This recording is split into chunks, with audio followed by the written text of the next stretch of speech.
Hello everyone, in this video I'm going to demonstrate how to retrieve information about your symbol name. If you take a look here, I'm working on your USD Japanese yen chart.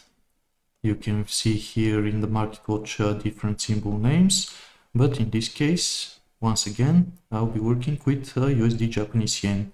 And if I move to meta editor, you can see here that there is a predefined function in MQL5 that retrieves this kind of information. I'll store this info inside this string variable symbol name. And next, I just want to display it in an alert. So let me compile this code. And if I go back to MetaTrader and if I run this code, I am expecting to see that the symbol name is USD Japanese yen. Here you can see the last print statement USD Japanese yen. Here if I move to Euro USD and run the code once again, you can see that the symbol name here is Euro USD.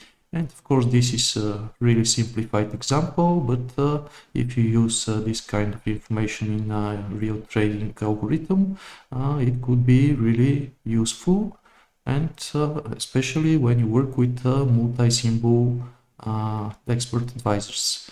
Thanks for watching and see you in the next video.